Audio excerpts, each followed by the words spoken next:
All right, everybody, welcome back to Horn Takes Podcast. I'm your host, Sean Redfern. We got 2 days until Texas football, folks, and I just cracked a big smile on that. Y'all, I love college football. You have no idea. Last Saturday was okay. Not any really good games. Actually, they were pretty terrible. But this weekend, matter of fact, starting tonight, we start to see some good matchups. It's time to lace them up, baby. Sark said it best. It's the best time of the year, and he's absolutely 100% right. I like Christmas a lot. I'm a Christmas guy. A lot of people in my family are Halloween people and Thanksgiving people, and those are okay. But Christmas, college football, two of the greatest times of the year, with college football being just a notch above Christmas. Check us out on Twitter, TikTok, and YouTube at Horn Takes. If you like to listen to podcasts, driving around, riding in planes, whatever it is, where you can't watch a video maybe necessarily, check us out at horntakespodcast.buzzsprout.com. Everything we do here goes up there. Check us out there. Follow us on YouTube. Subscribe on YouTube. Little bit of recruiting news, not a whole lot. There hasn't been a whole lot of Texas recruiting news probably for the last couple weeks. Really, the only thing going on right now is you got some news earlier this week that 5-star cornerback Kobe Black has got crystal balls to Texas, lots of them. I don't know if he's got crystal balls anywhere else. I haven't seen them. But it looks like he's probably taking his recruitment the distance. At least that's what it looks like right now. You see that a lot with these 5-star guys. I'm actually kind of surprised we've seen so many 5-stars come out and say that they're going to make their decisions right before football season. A lot of those kids, they like to take their visits and draw it out, and I'm sure they have great reasons for it. I'm not hating on them, but that's generally what you see with the 5-star guys. There's not many 5-stars left. Speaking of 5-stars, you got 5-star defensive tackle Dominic McKinley out of Louisiana. He's got crystal balls to Texas. I don't know if he's got crystal balls anywhere else. Probably. He's announcing tomorrow at 3:30 p.m. Central Time there at his high school. And, folks, this has been a wild last week. I think leading up to probably Tuesday, every Texas fan on the planet had to think Dominic McKinley is going to be a Longhorn. But there's been all kinds of Twitter buzz about Oklahoma and A&M sort of jumping Texas. And I've even seen some stuff where they're saying Texas is completely out of it.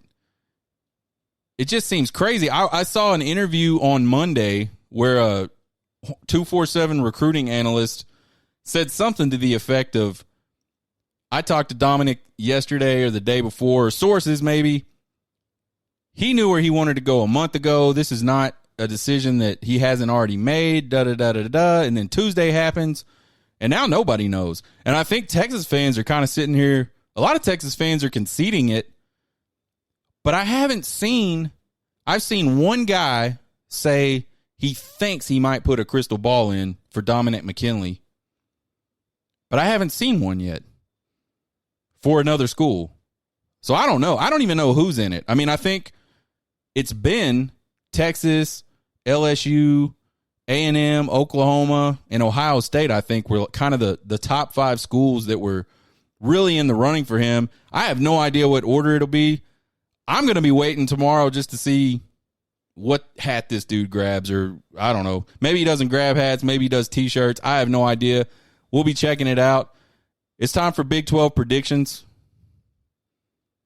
This is going to be a crazy year in the Big 12. There's 4 new teams in the Big 12. It makes it even harder to predict. I think Central Florida, Cincy, and BYU, I think all 3 of those teams could make some noise. And what I mean by, I don't think either one of those teams are going to win the conference. But I think those teams could be right there in the mix. And I definitely think those teams could do things to ruin other people's chances to win the conference. And then, of course, you got the Houston Cougars. I don't think they're there yet. Dana Holgorsen, that team is probably going to score a ton of points. it's probably not going to stop anybody. So I don't know really where Houston's at, and I feel like I know where they fit in, but who knows? Let's talk about it. Obviously, these games are not played on paper, but I have nothing to base my decision or my rankings preseason off of other than just kind of how these teams performed last year, what their rosters look like this year as we head into the season. There's some other variables like coaching changes, coaching staff, just all kinds of stuff can kind of, even in the preseason, lead into how you might rank teams. One thing that won't lead into it is how they've played because they haven't even played yet. So keep in mind, folks, everything I'm about to say is literally just based on rosters. I think there's 3 or 4 tiers, maybe 3.5 tiers of teams in the Big 12 this year. I think sitting at the very top of all of that is Texas. If it's 4 tiers, Texas is in a tier by itself. I think they have the roster now.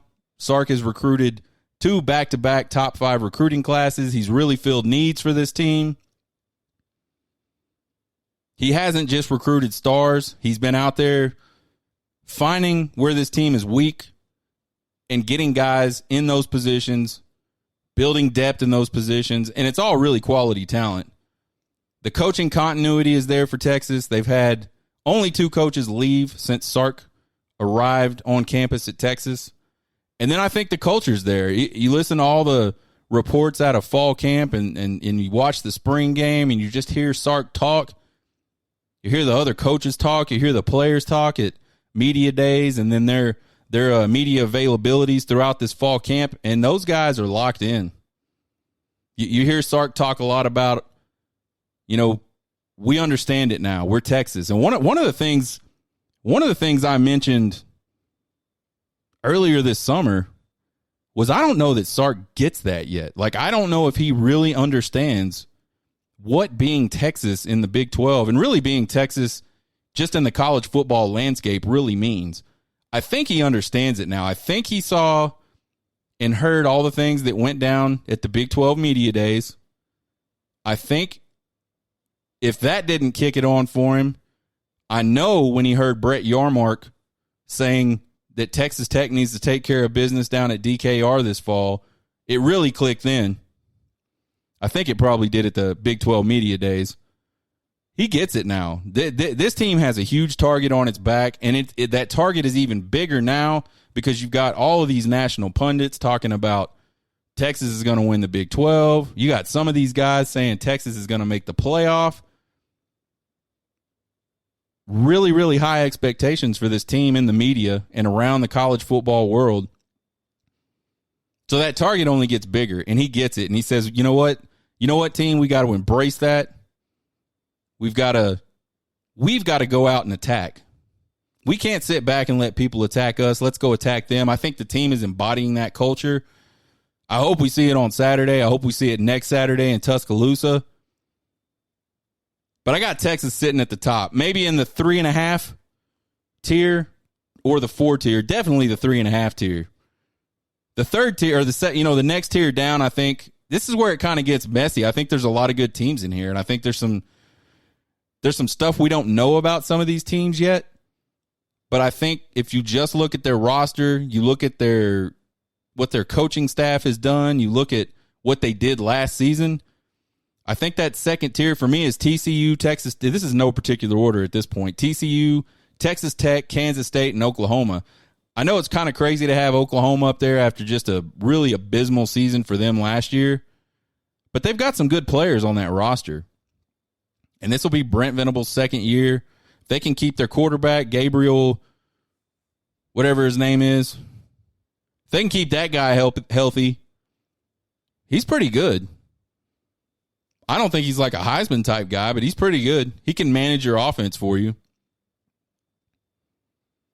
Kansas State, to me, is always just Kansas State. They won the Big 12 last year. They return a lot of guys. They're gritty. They just have like that, I don't know what you call it, like us against the world mentality. They really embody everything that I wish Texas would embody. But for so many years, they just haven't. Just, we're going to be tough. We're going to come out and punch you in the mouth, and we're going to do it for 60 minutes. Man, you watched that Big 12 championship game last year, and I picked Kansas State to win that game because I knew they were going to come and fight for 60 minutes. And that was like a, you always hear people say that's a heavyweight bout. They were just punching back. That was a true knockdown, drag out, old fashioned, just backyard, in the alley, fighting over the girl squab by Kansas State and TCU last season. And Kansas State, that's the game they want to play. You don't want to play that type of game with Kansas State, and that's exactly what Kansas State tries to get you into. Texas Tech, man, they had a really good season last year. They were 8-5. I love what Joey McGuire is doing. I love what he's doing from the context of Texas Tech. If he was my coach, I wouldn't like it, but he's not my coach. He's the Texas Tech coach. I live in Lubbock. I know what makes these people tick. I've been around these people enough. They are eating up them some Joey McGuire, and the team is doing the same thing. I've said it multiple times. I think if Joey McGuire just gathered up that team and said, we're gonna go do something. We're just gonna go like kick the shit out of homeless people. I think those guys would ready break, haul ass, go find some homeless people and just start fighting homeless people. They are that bought in to Joey McGuire. And that stuff matters. They're gonna Tech's always been like a scrappy team. They've never really been able to get the best recruits. They always seem to get, a few, enough, right? And quarterbacks, they always have quarterbacks or used to. I don't know what this crop looks like. I'm not sold yet on the quarterbacks at Tech, but I think they have the potential to be pretty good. But they're always scrappy, and they'll especially at home. At home, they're really tough. So I got Texas Tech in that second tier, and then obviously TCU played for a national championship last year. Got beat up pretty hard in that Big 12 championship game against Kansas State, but man, they rallied back, beat a good Michigan team, got in the championship. They did get stroked in the championship, but they made it. Probably the luckiest team to every. I mean. Like all season last year, I compared them to Ohio State from 2002, 2001, maybe 2002. I think it was. They reminded me of that team where like they just found these weird ways to win football games. The luck finally ran out when they got into the national championship. They were just completely outmatched. And I think they were outmatched roster-wise, physically, in a lot of other games last year. But they just found ways to win games. So I've got them in my second tier. A lot of people think they're going to slip really far. They lost a lot. They lost their offensive coordinator. They lost their quarterback. They lost a running back. They lost a really good wide receiver. They have a pretty decent roster still. I think they're going to be okay. Then I think you go down a tier, and there's even some teams in this tier that I think are pretty good, and I think could. I don't think any of these teams probably have a chance to win the Big 12. I think one of them could wind up in the Big 12 championship game, maybe. And I think certainly that this little tier of teams can mess things up for other people. I think you've got Kansas in this tier, Oklahoma State, Central Florida, Cincinnati, and BYU. BYU I really like. I always have really liked. They're kind of like Kansas State, man. They're gonna be tough. They're going to punch you in the mouth, and they're going to try to like lure you into this really physical, disciplined game that just a lot of teams aren't good at. And BYU, that's the game they want to play, just like Kansas State. That's what they're going to play. Cincinnati in the playoff a couple years ago, I didn't really pay attention to Cincinnati last year, so I have no idea what they did, to be perfectly honest. They got to have some good players on that roster, though they always have. I mean, you go back to the days where, I mean, Cincinnati has always been a decent program. So I think they're in that third tier. Central Florida is another team. Central Florida fans are interesting on Twitter, man, because they like demand respect, like they're a Power Five, and they belong like in these big time college football program discussions. And what sucks is some of them have some pretty good arguments. Like they started from absolute nothing and built like a big football program that, you know, for a while, for a couple of years there, they were really, really good. Like national championship aspiration good. One little game away from playing in a national championship good. So I think the fan base there is really wild and really gets behind that. And I think they're excited to be in the Big 12. Then you got Oklahoma State. I mean, I think their roster is shit. They lost a lot of good players. But, man, Gundy just – he sits up there with his mullet and his smart-ass attitude, and he just – I don't know. He gets those guys ready to play. You know what I feel like about Oklahoma State now? I feel like Texas Tech is kind of maybe we'll see, but I feel like maybe they've graduated from what Texas Tech used to be to me, which was that team that could always mess everything up for the other teams. I think they've jumped Oklahoma State, and Oklahoma State is now that team. Just good enough to probably figure out a way to pull something off and screw somebody's season up, but they're never going to win anything. And then you got Kansas. I really like Kansas. Talked a little bit earlier, probably in, I don't know, late July maybe, about Kansas. I really like their offense, man. I think if Kansas defensively could figure out, like, play some games where they just play outside of their head and the coaches guess right and the players execute correctly and they can stop some people, they're going to be tough. Because those guys they're going to score some points this year. They were doing really well before that quarterback got hurt last year. So that's my second or third tier, depending on how you want to look at it. And then I got the bottom tier. I think you've got Baylor, West Virginia, Iowa State, and Houston. I don't expect anything out of any of these teams.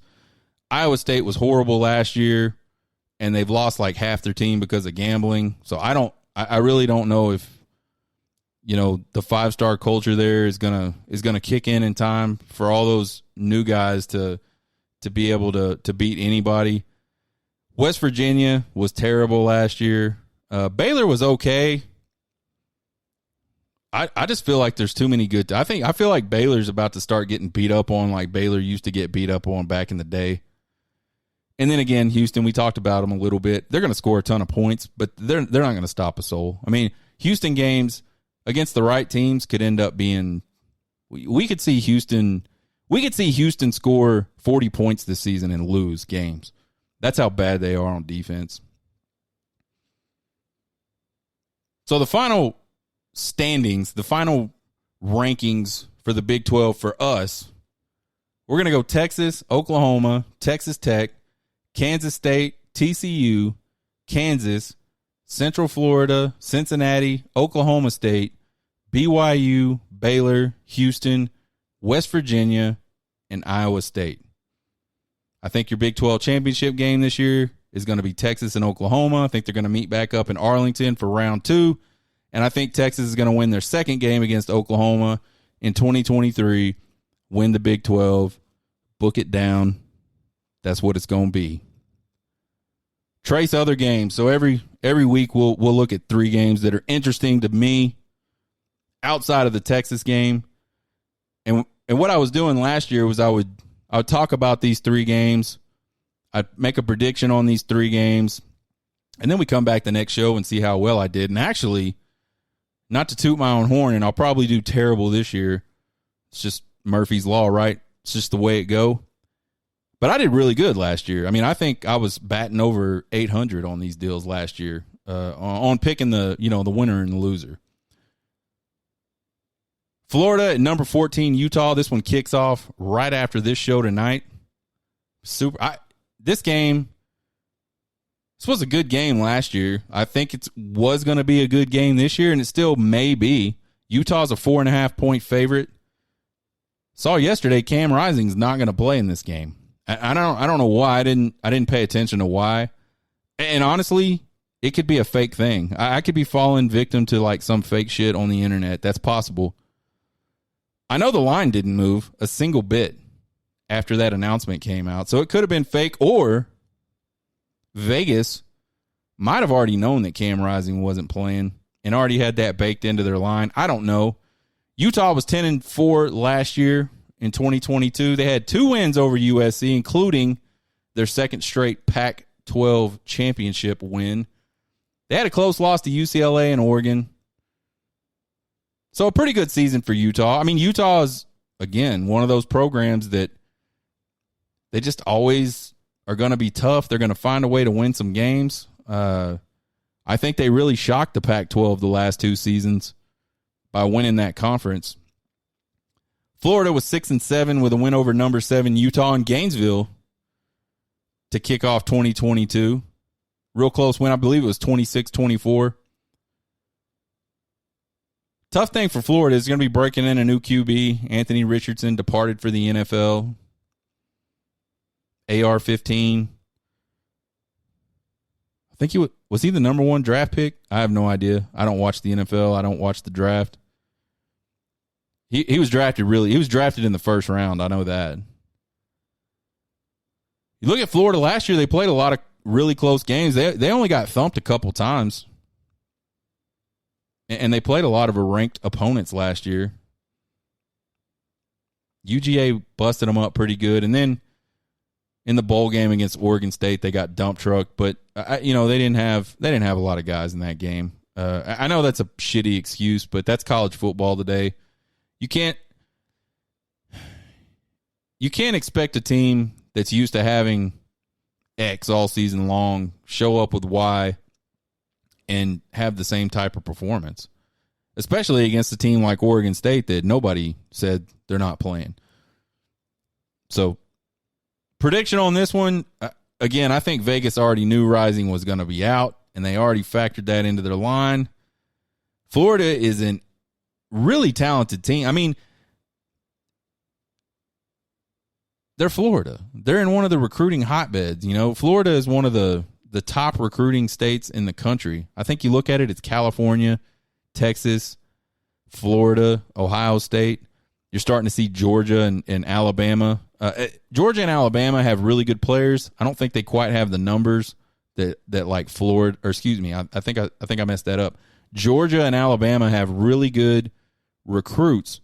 They just don't have the numbers of players like states such as California, Texas, and Florida, but really good players in those states. But I think if you're talking about the top 3, Florida's in that top 3, top 4 for sure. So they're going to be really talented in Billy Napier's second year. But Utah is at home, and Utah is tough at home. I think Utah is going to get it done 27-24. That's my score prediction.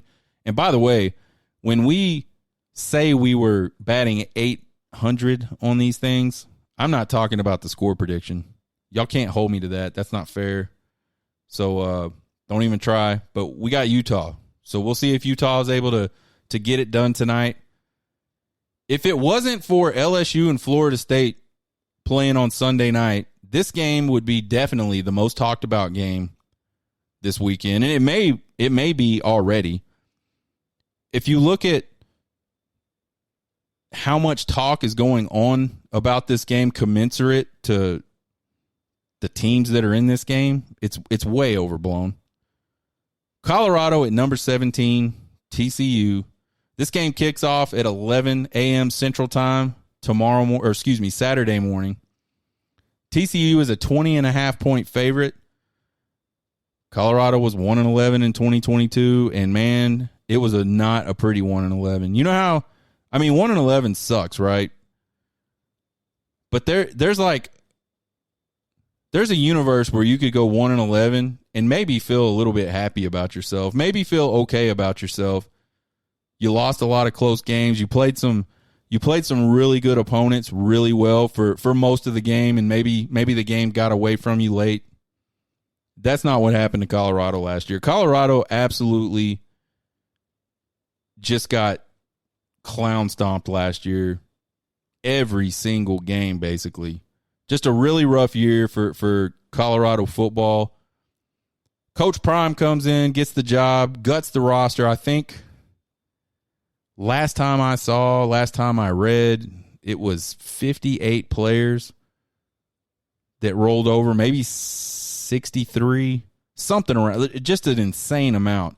Roughly 66% of that team, 66% of that roster, roughly, this year was not on this roster last year. So just a crazy amount of turnover there. I think this roster has a couple of really pretty good skill guys, but I think that's it. For me, the jury's still out on Shedeur Sanders. I know he did really well at Jackson State.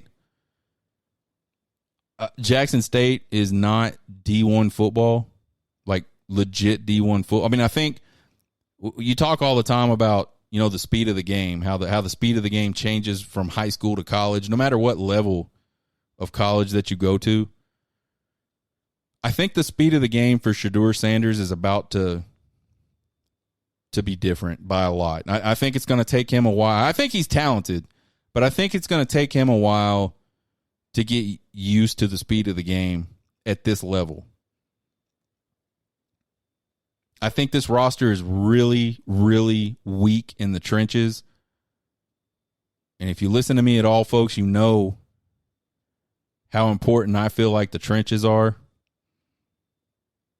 You look at the dominant SEC teams over this run of SEC dominance in college football, and those teams dominated people on the offensive line and on the defensive line. It's not a secret. That's how you win. Skill guys are great, and I think there's some transcendental type skill guys that can turn, you know, nothing into something. But there's not a lot of those type of guys. And if you have offensive line that can just mow through people, and you have a defensive line that can hold that line of scrimmage and get a good pass rush, the skill guys almost don't matter. So Colorado's super weak in the trenches. I think that's going to hurt them badly this season. I mean, like really bad. I mean, I don't think Colorado's winning more than 3 games, maybe. Switch over to TCU. They finished 13-2 last season. Trip to the national championship game. Probably for them, super excited to get to the national championship game, no doubt, right? I mean, I don't know a single person on the planet that would say, if we were going to get blown out like that, I'd rather not make it. I think that's, and if you do hear somebody say that, I think they're full of shit. The goal is to get there. You get there, you have a chance. It wasn't a great chance for TCU, but they had a chance. So a really good season for TCU last year. They did lose a lot of talent to the NFL. They lost their offensive coordinator. They picked up a really good offensive coordinator, though.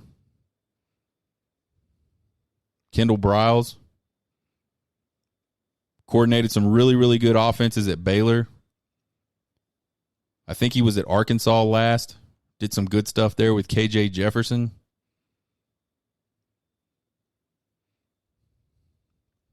So I think TCU is going to be a pretty, they're going to be okay. They're going to be all right. I don't think they're going to be competing for a Big 12 championship this year, and they're not going to be in the college football playoff. But I think they're going to be okay. They're not going to have the big fall that I think a lot of people believe they will.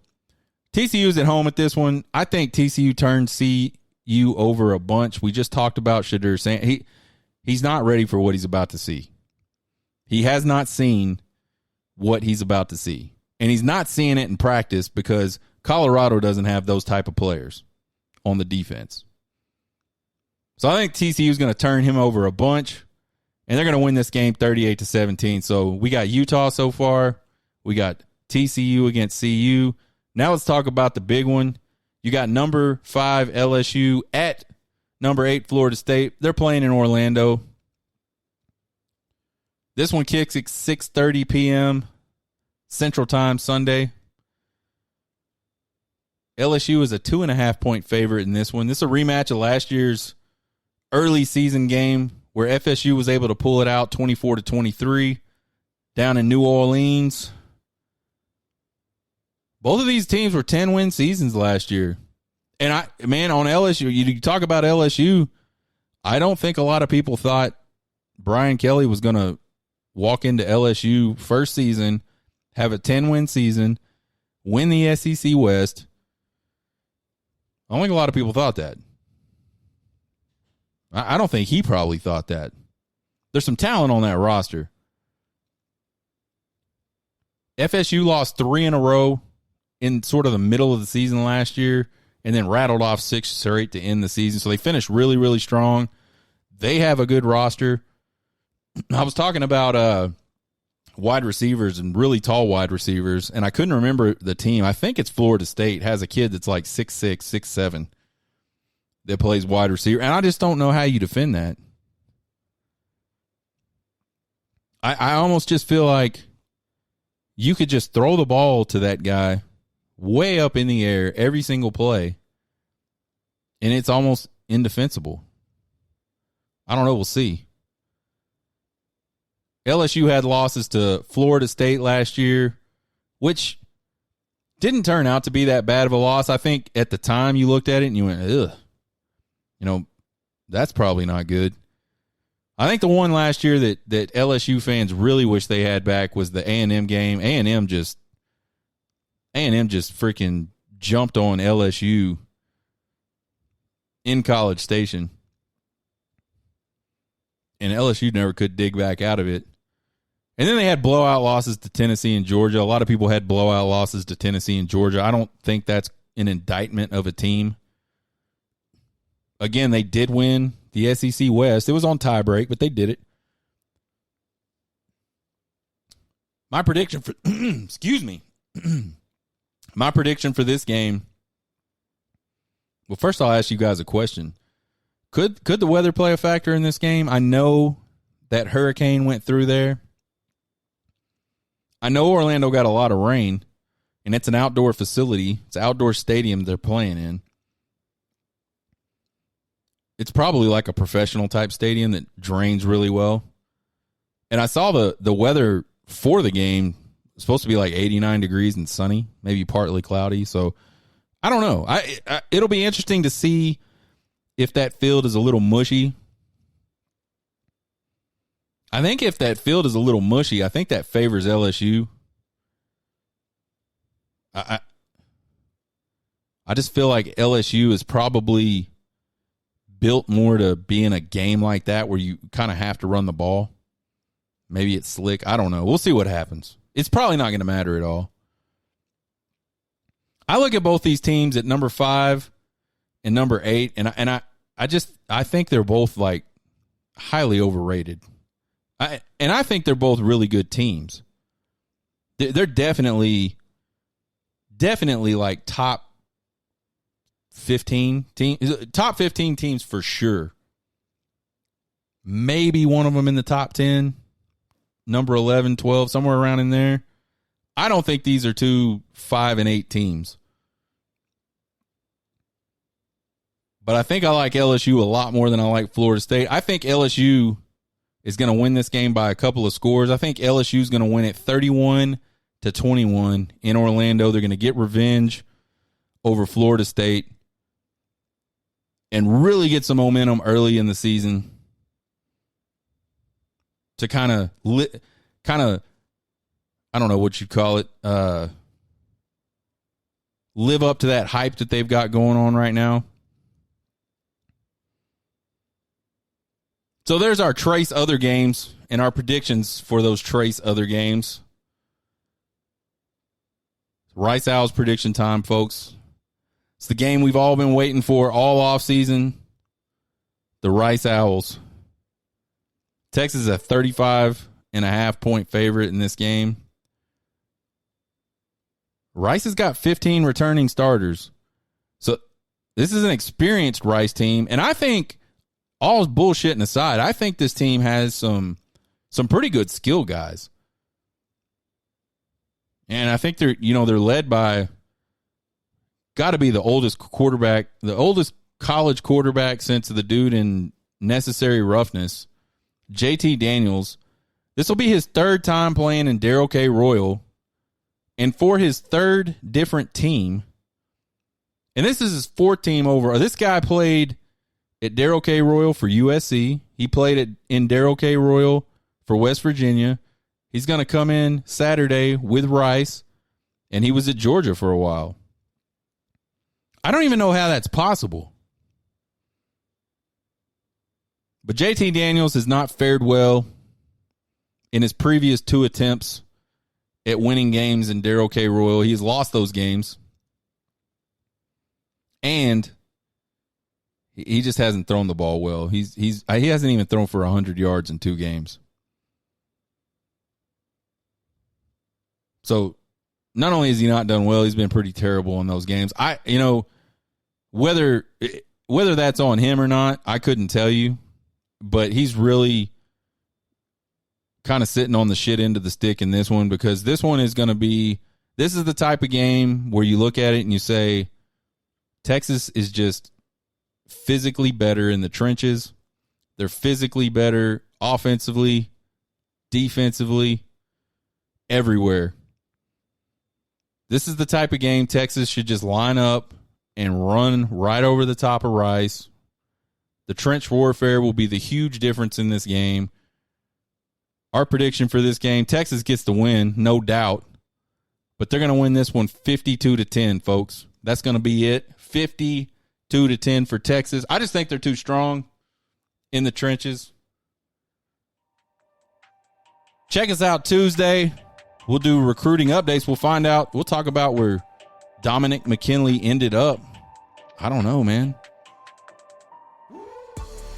We'll do a week 1 recap. We'll talk about these Trace other games. We'll talk about the Texas game, obviously. I'm excited because the Horn Takes Travel and Roadshow is going on the road next week. We're leaving Thursday to head to Tuscaloosa, baby. Going to have a hell of a time. We'll talk about the Bama game coming up, obviously. Subscribe to the YouTube channel. Check out the podcast anywhere you listen to podcasts. We're on Twitter, TikTok, YouTube, at Horn Takes. Email me at horntakespodcast@gmail.com with all your questions, comments, concerns, and criticisms. I love them all. You guys get hooked.